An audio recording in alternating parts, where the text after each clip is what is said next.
Board के class 10 के सभी बच्चों को स्वागत है मेरे नए चैनल पे। तो दोस्तों आज हम आपके लिए जो है मोस्ट पीवीआई क्वेश्चन लेके आए हैं। जो नया हम लोग का क्वेश्चन बैंक आया 2025 का, उससे रिलेटेड। तो इसमें सबसे जो हम लोग आज चैप्टर है उसका क्वेश्चन देखने वाले हैं, जो कि है कार्बन तथा उसके यौगिक।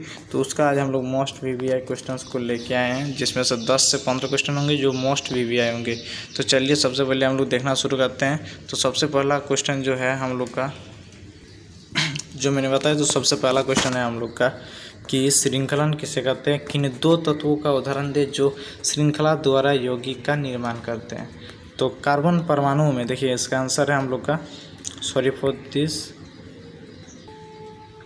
तो इसका उत्तर जो हो जाएगा हम लोग का, तो उसका उत्तर होगा कार्बन परमाणु में कार्बन के ही अन्य परमाणुओं के साथ आबंध बनाने की अद्वितीय क्षमता को, जिससे बड़ी संख्या में अणु बनते हैं, इस अणु के गुण को ही श्रृंखलन कहते हैं। जैसे हाइड्रोजन तथा कार्बन का बनते हैं। तो श्रृंखलन उसी को बोलते हैं जिसमें क्या होता है कि कार्बन, बहुत सारा कार्बन एक साथ जोड़ते हैं और उसके साथ हाइड्रोजन के साथ मिलके एक क्या करते हैं, बहुत बड़ा अद्वितीय एक आबंध बनाता है, उसको हम लोग श्रृंखलन बोलते हैं। तो कार्बन के ही परमाणु जब कार्बन के अन्य परमाणु के साथ आबंध बनाते हैं तो उसी क्षमता को हम लोग क्या बोलते हैं, श्रृंखलन बोलते हैं। ये काफ़ी आसान क्वेश्चन सवाल था। तो चलिए हम लोग नेक्स्ट सवाल की ओर बढ़ते हैं।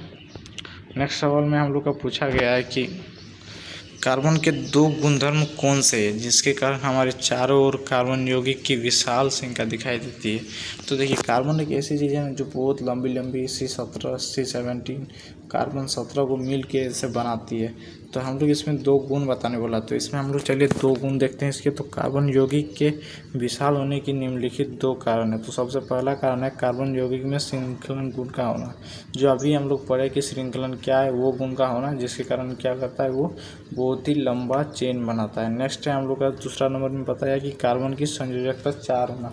कार्बन की जो संयोजकता होती है, बाहरी संयोजकता, वो हम लोग का 4 होती है। संयोजकता मतलब जो कि पार्टिसिपेट करती है, जो कि हम लोग के साथ आबंध बनाती है, उसको बोलते हैं संयोजकता। चलिए इसके बाद हम लोग क्या करते हैं, थर्ड नंबर क्वेश्चन को बिना देरी किए थर्ड नंबर क्वेश्चन को देखते हैं। तो थर्ड नंबर क्वेश्चन में हम लोग का है कि अपरूपता किसे कहते हैं।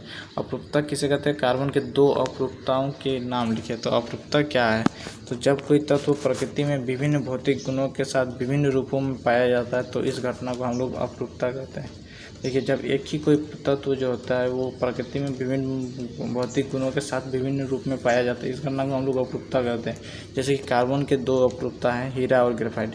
आप सभी ने सुना होगा कि ग्रेफाइट जो होता है वो किसमें होता है, पेंसिल के इसमें होता है हम लोग का, तो उसी को हम लोग ग्रेफाइट बोलते हैं। तो उसमें भी कार्बन पाया जाता है, हीरा में भी कार्बन पाया जाता है, इसलिए वो एक तरह का कार्बन से मिलकर बनता है। और भी इसमें बहुत सारा होता है, तो उसको हम लोग क्या बोलते हैं, अपरूपता बोलते हैं। तो चलिए इसके बाद नेक्स्ट फोर्थ नंबर क्वेश्चन देखते हैं। तो इसके बाद फोर्थ नंबर क्वेश्चन में हम लोग को पूछा गया है कि समजातीय श्रेणी किसे कहते हैं, उदाहरण के साथ समझाइए। समजातीय श्रेणी क्या होती है, उसको उदाहरण के साथ समझाना है। तो इसमें हम लोग का है कि कार्बनिक यौगिक की वह श्रेणी जिसके सभी सदस्य में एक ही प्रकात्मक समूह रहता है और जिसके किसी भी दो क्रमागत सदस्यों के आणविक सूत्र के बीच सदा क्या होता है, CH2 का अंतर रहता है, उसे हम लोग समझाते श्रेणी बोलते हैं। क्या होता है कि जिसमें हम लोग का एक जैसा प्रकात्मक समूह रहता है, एक ही जैसा। कार्बन यौगिक की वह श्रेणी जिसमें क्या होता है, हम लोग का एक ही जैसा प्रकात्मक समूह होता है। समजातीय श्रेणी इसमें खुद बता दे रहा है कि समान जातीय का है। तो समान जातीय मतलब एक ही सदस्य का प्रकात्मक समूह होगा और जिसके जो क्रमागत सदस्य होंगे वो CH2 होंगे, तो उसको हम लोग समजातीय श्रेणी बोलते हैं। उसको फॉर एग्जांपल हम लोग का दिया है, देखिए CH4 तथा CH6, तो ये हम लोग का CH4 तथा CH6, तो ये हम लोग का क्या है, समजातीय श्रेणी है। तो इसमें हम लोग का CH4 तथा CH6 में क्या क्या है, देखिए CH2 का अंतर है। देखिए CH3OH CH2 और C2H5 और OH है, इसका बीच में भी अंतर हम लोग का CH2 है। तो इसको हम लोग समजातीय श्रेणी बोलते हैं। नेक्स्ट क्वेश्चन हम लोग देखते हैं। तो नेक्स्ट हम लोग क्वेश्चन है कि प्राकृतिक समूह किसे कहते हैं, निम्न यौगिक में विद्यमान प्राकृतिक समूह का नाम बताएं। तो इसके बाद हम लोग का जो फिफ्थ नंबर क्वेश्चन में पूछा गया है कि प्राकृतिक समूह किसको बोलते हैं, उसका विद्यमान जो है प्राकृतिक समूह का नाम बताइए। तो चलिए हम लोग इसका आंसर देखते हैं। तो इसका आंसर है हम लोग का, तो इसका आंसर है कि किसी एक कार्बनिक यौगिक में उपस्थित किसी भी कार्बनिक यौगिक में उपस्थित वे समूह जिसके ऊपर मुख्य गुण निर्भर करते हैं उसे प्राकृतिक समूह कहलाते हैं। प्राकृतिक समूह का नाम जैसे carboxylic acid, ketone, aldehyde, alcohol, ये सभी क्या है, कार्बोक्सिलिक एसिड है। और उनका नाम हम लोग को बताने बोला था, तो वो हम लोग का जो नाम होगा वो हम लोग का नाम इसका है। सबसे पहला जो है वो क्या है, वो है कार्बोक्सिलिक एसिड, और ये जो है कीटोन है, ये क्या है, एल्डिहाइड है, ये क्या है, अल्कोहल है। तो ये सभी उसके नाम हो जाएंगे। चलिए नेक्स्ट हम लोग नेक्स्ट क्वेश्चन की ओर बढ़ते हैं। नेक्स्ट हम लोग का 6 नंबर क्वेश्चन में क्या पूछा गया है, तो इसमें भी हम लोग को वही सवाल पूछा गया कि निम्न प्राकृतिक समूह के नाम लिखिए। तो निम्न प्राकृतिक समूह का नाम क्या होगा, तो सबसे पहला है जो CO है, तो इसका आप सभी को पता ही होगा कि CO जो होता है वो होता है कीटोन, और COOH होता है उसको हम लोग कार्बोक्सिलिक एसिड बोलते हैं। CHO जिसको बोलते हैं हम लोग एल्डिहाइड बोलते हैं, OH होता है वो अल्कोहल बोलते हैं। तो अब हम लोग नेक्स्ट क्वेश्चन की ओर बढ़ते हैं। तो नेक्स्ट क्वेश्चन है हम लोग का, ये देखिए, तो इसमें हम लोग का पूछा गया है कि इसका जो है इलेक्ट्रॉन बिंदु संरचना बनाइए। तो F2 का क्या होगा, इलेक्ट्रॉन बिंदु संरचना बनाइए। तो F2 यानी कि फ्लोरीन होता है, तो फ्लोरीन इसका बाहर की कक्षा में 7 इलेक्ट्रॉन होते हैं। तो ये F2 जो बनाएगा वो 7 इलेक्ट्रॉन में क्या होगा, एक इलेक्ट्रॉन का बॉन्ड बनाएगा। NH3 का हम लोग बनाने बोला है, तो N जो होता है वो उसको 3 इलेक्ट्रॉन की जरूरत पड़ती है। तो इसका बाहर की कक्षा में 5 का होता है, तो इसको हम लोग 5 देना है, और बाहर में हाइड्रोजन 3 लगा देना है। तो इस तरह से इन तीनों का क्या बन जाएगा हम लोग का, और कार्बन CCl कार्बन टेट्राक्लोराइड का बोला है, तो इसमें हम लोग का ये बन जाएगा। तो 7th हो गया। अब हम लोग 8 नंबर की ओर नेक्स्ट क्वेश्चन की ओर बढ़ते हैं। तो नेक्स्ट क्वेश्चन में भी हम लोग का सेम बनाने बोला है कि इलेक्ट्रॉन बिंदु संरचना बनाइए, जिसमें हम लोग का H2S है, H2S था, और है C2H5OH और CH3 COOCH3। तो H2S को हम लोग का ये इस तरह से हम लोग का H2S का बन जाएगा।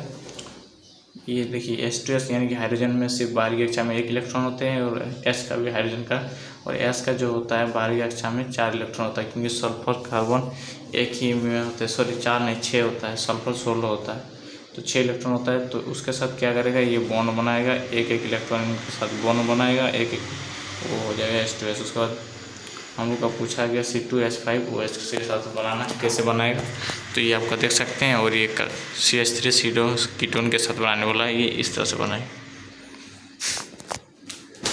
इसको हम लोग नेक्स्ट की ओर बढ़ते हैं। नेक्स्ट क्वेश्चन को किस तरह से बनाना है, तो नेक्स्ट क्वेश्चन है हम लोग का ये है।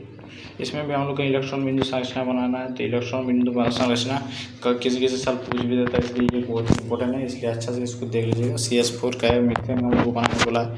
तो मीथेन का आपको पता है कि कार्बन होता है और 4 गो इसमें, तो मीथेन में कार्बन का 4 बाहरी कक्षा में होते हैं, और हाइड्रोजन का 1 होते हैं, जो कार्टून सॉरी ये मल्टीपल क्वेश्चन के जैसा ये मल्टीपल साइन है, उसको हम लोग 1 इलेक्ट्रॉन बोलेंगे, और हाइड्रोजन का 1 इलेक्ट्रॉन वैसे बनाएगा। C2H6 का बोला है, ये इथिन का बोला है, तो ये तीनों को भी बना लेना है। तो नेक्स्ट हम लोग का इस पर 10th नंबर क्वेश्चन को देखेंगे। 10th में बोला कि इसका जो है रिक्त स्थान को भरने के लिए बोल रहा है। तो इस चैप्टर में हम लोग का रिक्त स्थान को भरना है। तो देखिए CH3 CHO है, इसको हम लोग को क्या होगा इसका नाम, तो वो हम लोग को भरना है। तो CHO जो हो जाएगा वो हम लोग का हो जाएगा एल्डिहाइड। तो एल्डिहाइड में CH3 लगाएंगे तो इथेनॉल हो जाएगा, तो इसका हम लोग यहाँ पे इथेनॉल भराएगा, और ये उसका प्राकृतिक समूह क्या होगा ना, CHO हो जाएगा, CHO। और हम लोग का जो है नेक्स्ट क्वेश्चन में डैश यहाँ पे क्या भराएगा, मेथेनॉल है, तो मेथेनॉल जो होगा वो 1 ही इलेक्ट्रॉन होगा, तो ये हो जाएगा CH3OH हो जाएगा, तो ये हम लोग का यहाँ पे OH हो जाएगा। तो ये सभी आप देख सकते हैं। इसके बाद हम लोग का बोला कि HCHO क्या होगा, तो ये होगा हम लोग का, इसका सभी का आंसर दिया हुआ है कि इसमें हम लोग का जो 3rd नंबर में है वो मैथेनॉइक अम्ल होगा, जो COOH होगा, HCHO मैथेनॉल होगा, CHO, और इसमें C2H5OH होगा, एथेनॉल होगा, OH होगा, और इसमें एथेनॉल होगा, इसमें अल्कोहल है, और ये जो एथेनॉल है वो CHO होगा, एल्डिहाइड है। इसमें CH3H7CH जिसका हम लोग क्लोरोप्रोपेन बोलते हैं। तो इसके बाद हम लोग नेक्स्ट क्वेश्चन को देखते हैं बहुत ही अच्छा तरीके से। तो नेक्स्ट क्वेश्चन को देखने के लिए हम लोग नेक्स्ट के जानना पड़ेगा। तो 12th में पूछा है कि निम्नलिखित IUPAC का नाम लिखिए, इसमें हम लोग को इसका नाम लिखने बोला। तो HCOOH ये मैथेनिक एसिड हो जाएगा, ये मेथेनॉल हो जाएगा, ये ब्यूटेनॉल हो जाएगा। नेक्स्ट क्वेश्चन हम लोग का है 12th नंबर क्वेश्चन की ओर बढ़ना है। तो 12th नंबर क्वेश्चन में हम लोग का क्या है, चलिए उसको देखते हैं। तो हो सके तो चलिए हम लोग आज इसको छोड़ के नेक्स्ट वीडियो में हम लोग